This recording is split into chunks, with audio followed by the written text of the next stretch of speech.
मार्च 2026 भारतीय शेअर बाजारात अचानक एक मोठं वादळ आलं. गुंतवणूकदारांमध्ये भीतीचं वातावरण पसरलं.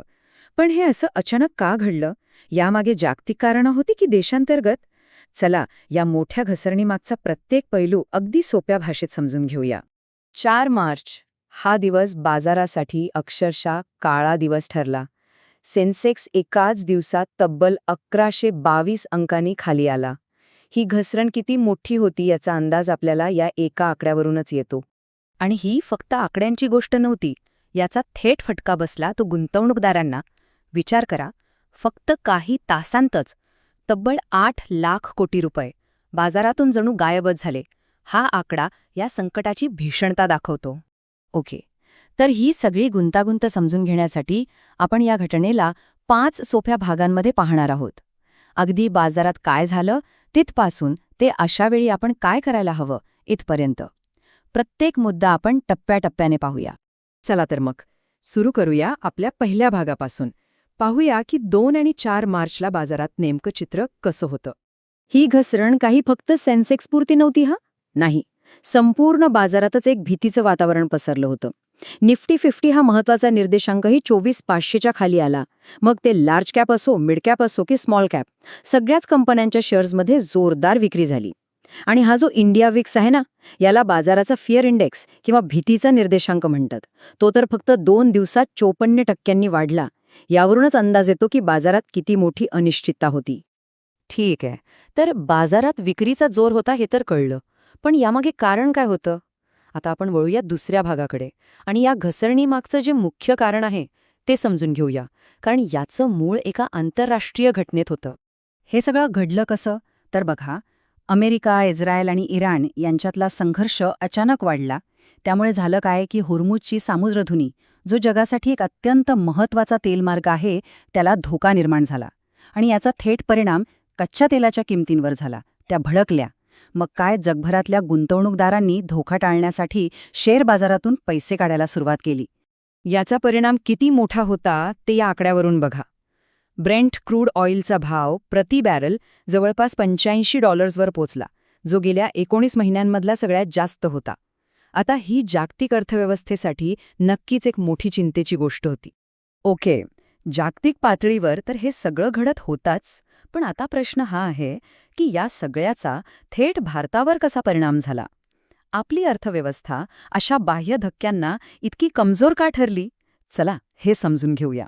या आर्थिक दबावाचं सगळ्यात पहिलं आणि स्पष्ट लक्षण दिसलं ते भारतीय रुपयावर.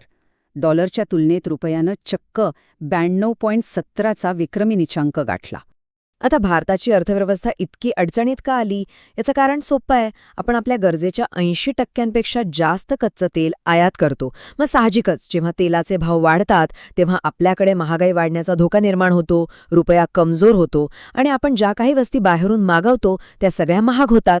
आणि ह्या सगळ्याचा परिणाम काय, तर देशाच्या जमा खर्चातली तफावत म्हणजे चालू खात्यातील तूट वाढण्याची भीती निर्माण होते. ठीक आहे, जागतिक कारणं पाहिली, भारतावरचा परिणाम पाहिला, पण आता बाजाराच्या आत काय चाललं होतं ते पाहूया. कारण त्यावेळी 2 मोठ्या गुंतवणूकदार गटांमध्ये एक जबरदस्त रस्सीखेच सुरू होती. हे समजून घेण्यासाठी बाजारातले 2 प्रमुख खेळाडू माहीत हवेत. एक म्हणजे FIIs म्हणजेच फॉरेन इन्स्टिट्यूशनल इन्व्हेस्टर्स. हे परदेशी फंड्स असतात जे जगात काय चाललंय यावर जास्त लक्ष ठेवतात. आणि दुसरे म्हणजे DIIs म्हणजेच डोमेस्टिक इन्स्टिट्यूशनल इन्व्हेस्टर्स. यात आपले म्युच्युअल फंड्स, विमा कंपन्या येतात, ज्यांचा कल देशाच्या अर्थव्यवस्थेवर अधिक असतो. आता ही आकडेवारी बघा. 4 मार्चला नेमकं काय झालं? परदेशी संस्थांनी म्हणजे FIIsनी तब्बल 8,752 कोटी रुपयांची विक्री केली. पण त्याचवेळी आपल्या देशांतर्गत संस्थांनी म्हणजे DIIsनी तब्बल 12,068 कोटी रुपयांची खरेदी करून बाजाराला एक मोठा आधार दिला. आता या आकड्यांमागे 2 पूर्णपणे वेगळ्या विचारसरणी होत्या. FIIs का विकत होते? कारण त्यांना जागतिक भीती वाटत होती.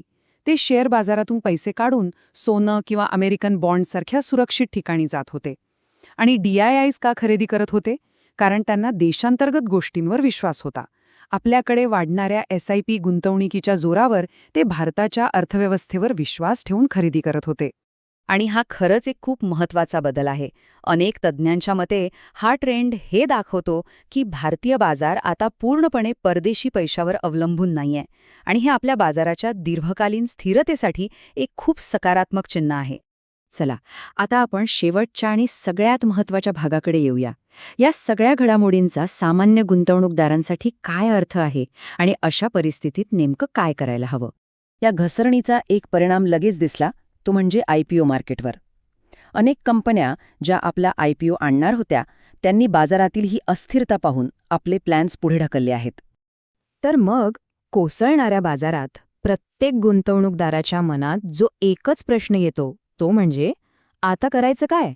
यावर तज्ज्ञांचा सल्ला अगदी स्पष्ट आहे. सगळ्यात महत्त्वाचं, घाबरून भावनेच्या आहारी जाऊन विक्री करू नका. कंपन्यांची कामगिरी कशी आहे यावर लक्ष केंद्रित करा. जर तुमची SIP सुरू असेल तर ती शिस्तबद्धपणे चालूच ठेवा. गुंतवणुकीतून पूर्णपणे बाहेर पडण्याऐवजी आपल्या पोर्टफोलिओचा आढावा घ्या आणि खरं तर अशा घसरणीकडे दीर्घकालीन गुंतवणुकीची एक संधी म्हणून पहा. आणि जाता जाता एक शेवटचा विचार, अशा अस्थिर बाजारात घाईघाईने प्रतिक्रिया देणे किंवा निर्णय घेणे हाच तर सर्वात मोठा धोका नसतो का? यावर नक्की विचार करण्यासारखा आहे.